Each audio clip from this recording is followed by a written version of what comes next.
Here we have it. First trip of the year. We're on the way up north. Yeah, it's February. Weather's not too bad. I know, but it feels it's quite nice actually. It's But quite it feels odd. We seem to have waited a long time. But actually we're not, because last year we went to Tavistock in February half term, and that was the week later than this, because half term is early this year. Okay. So we're actually early. Yeah, we're on our way to Wrexham. Just doesn't feel like it. No, and it's just we've had a busy time, so it's a few days R&R once we get there, obviously. God, yeah. And yeah, a long weekend really. Now, obviously en route we'll have, it's about what, 2.5, 3 hours? Oh, 3 hours probably with the caravan on the back, and probably stop for lunch somewhere. So more on that on service stations and things when we get there. And so to the first leg of this journey, over to Cheltenham, where we pick up the M5. And as we've been going for an hour, I suspect coffee and the first services are beckoning. Now, we've not stopped to these services before, but they have a dedicated caravan section. Well, that's a Brucey. Well, sort of. There are some bigger spaces. And as you can see, there's an awful lot of spaces and only me in it. Caravans only, it says. How odd. Anyway, it's a good stop. There's a little Costa here. And that was actually quite a good stop. There's a good little services, that one. I'll not be scared about stopping on this one. And so we rejoin the motorway, and now the trip up the M5 towards Birmingham is busy anyway, and you normally get traffic, so it's a case of just take your time, don't worry about it.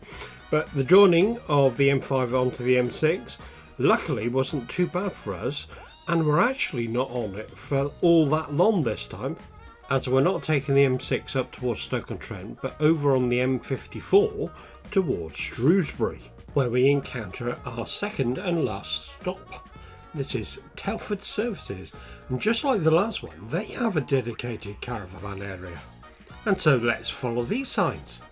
Yeah, I've been to a lot of these, and doesn't mean that there is a space for caravans.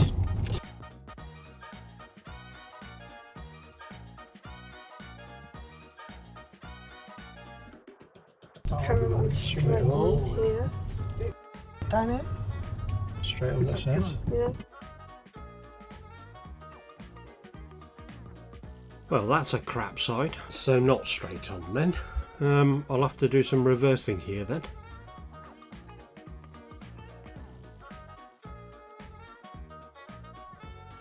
We're on the M54. We're about an hour away, Telford. Telford in North Walesy area, isn't it? Or Shropshire area. I'm not quite sure the county yet. But this is really confusing. When you come in over there. And then when you come in around here, there are only these bays for caravans. And then if you go a little bit further on, there's those bays for coaches. Both of which have their own exit points. But also there's a roundabout, so it's really confusing as to which left exit you need to take for the caravan. We went wrong. Yeah, we just got to go very slow. At least there is a space for caravans here. There is. And then that's 2 out of 2. Yeah, which is not bad. I should imagine in the height of summer though, 4 slots Hopeless. is not enough.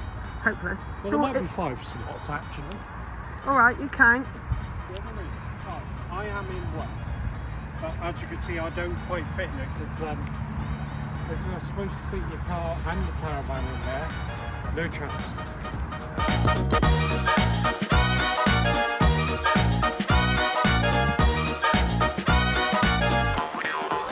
Now as we rejoin the A5 and then get off again not long after that for our exit, we softy southerners are not used to dealerships of the one that's right in front of us right now. How big is Salop Leisure, for heaven's sake? It's massive. I mean, you will see on the left hand side, I reckon about 1,000 caravans. Good luck with that. Wow. That is huge. There must be 1,000 caravans in there. Anyway, back to the matter in hand. Welcome to Wales. We're actually round the corner now from our destination, And as we climb up this hill, we ignore that caravan site sign we just passed on the left, and we take this one a little bit further down here. See the brown sign on the right hand side there, and take a left down this road.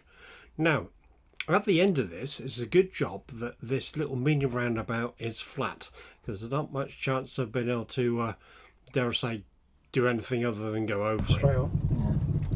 In a quarter of a mile, turn left onto the belt, then take the second left. Now, as with most site entrances, things do get a bit narrow and a bit thin, including water and people. Oops. But we're nearly at the end. They're impressive gates, aren't they? Yeah, Lady Margaret. There, by the looks of it. And if you get to be National Trust members, you get to go and have a look around that too for not a lot. Oh, and there's the entrance, so reduce our speed. Is that the queue to get in, It's is the it? queue. Looks like it, yeah. And as we found out, this is actually quite a busy site at lunchtimes.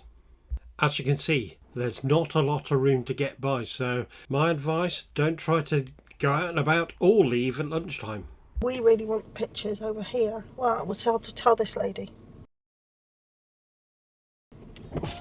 Hello. Hiya. Hiya. Welcome. You going through the fast track? Yeah, we don't mind. You can do. Have you paid your balance? Yes. That's wonderful. Or paid in full. That's fantastic. I'll guide you just round this caravan. Goes to the middle lane.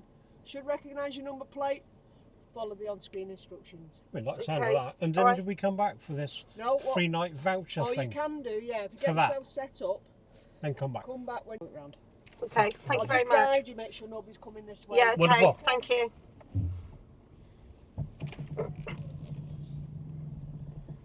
Arriving at Lady Margaret's Park, on the left. Can do it. Yeah, we can get through there. True.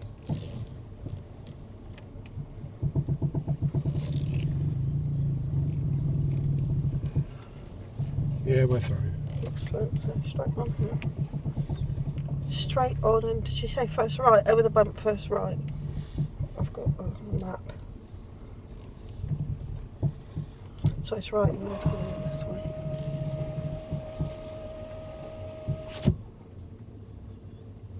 We aren't able to locate a booking.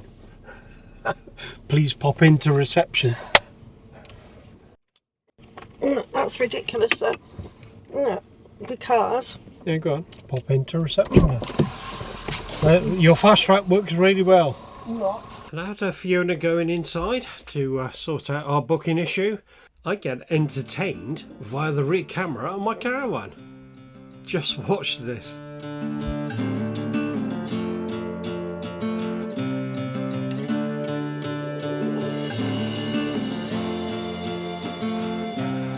So dog push then. They do exist.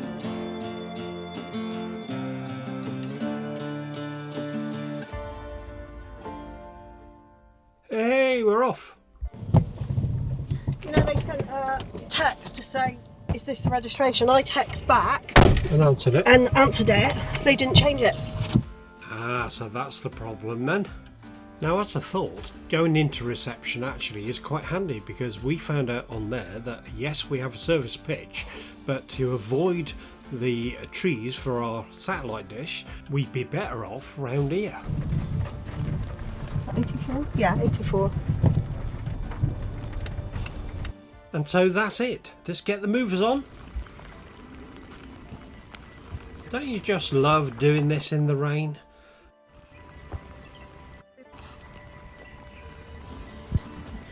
And just typical sod's law and all that. I get in and it stops raining. Ah, Once settled on the site though, we do our usual wander round. There's definitely a floral feel to this site, as you can see. And some unusual caravans, steps that lead to nowhere frankly, but there is EV charging, which really impressed us, and various food options on site. now as part of the refurb, they have a new toilet block. And I have to say, this new entrance is quite nice. Bit of pictures of what's around and about. But yeah, I quite like that. And then that brown door that you can see down there actually divides this whole thing in half. so they can clean one end and leave it actually open, so there's no closing. But you know, overall, plenty of space in here and very clean. It's a nice smell. Now, it's only a long weekend for us, so the awning will not be going up, but we did bring the little blue pop-up tent. Oh, look, Petunia, blue sky. Hello. It's not that big a site, actually, is it? Oh, by the way, we have a satellite dish, as you know, so that way is south. So that way, so we miss the trees. But there we go.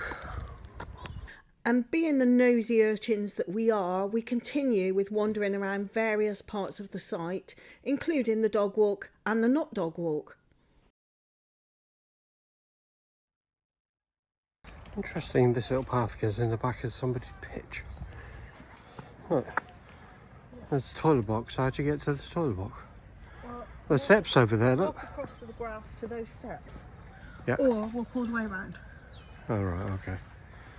Yeah. This is the actual dog walk. As you can see, it's well laid out. It was pretty muddy, but it was fine. And it's complete with like bee huts and bird things.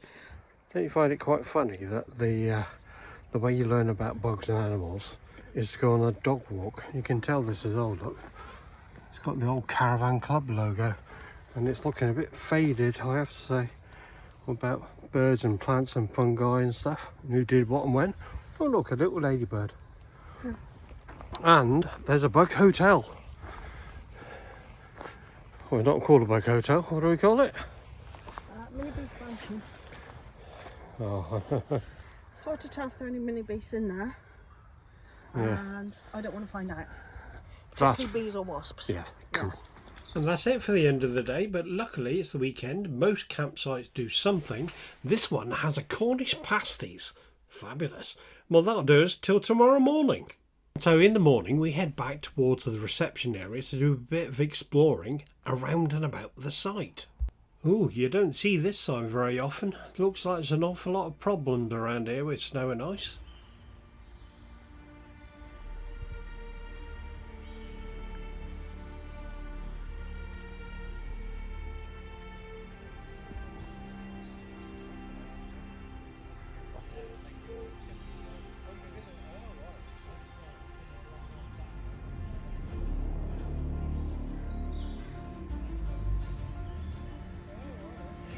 If you like walking, this is definitely a site for you. Right alongside the caravan site there is a long walk. You can go several ways, to the left or to the right. As we discovered, it was muddy. We went to the right and down a very muddy path, but I'm so glad we did.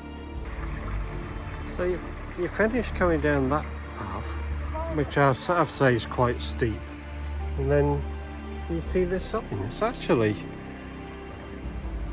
I mean, it's a big circular walk you're on. You are here. Alright, let's go and see where else we can see. So you walk across the path, across this bit of road, look, a couple of viaducts there. But she said, walk along, don't go across that bridge.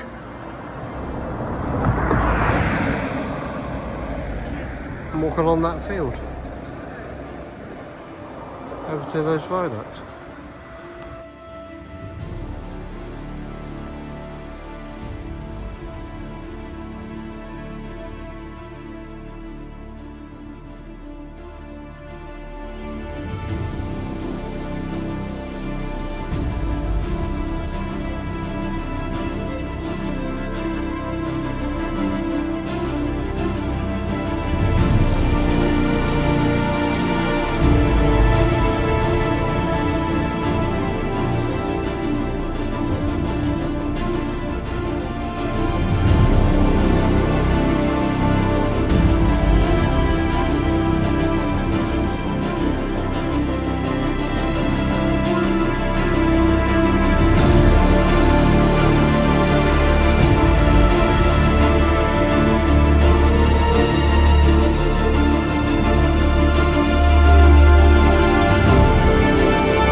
There's a thing we're going down. Eventually you have to come back up.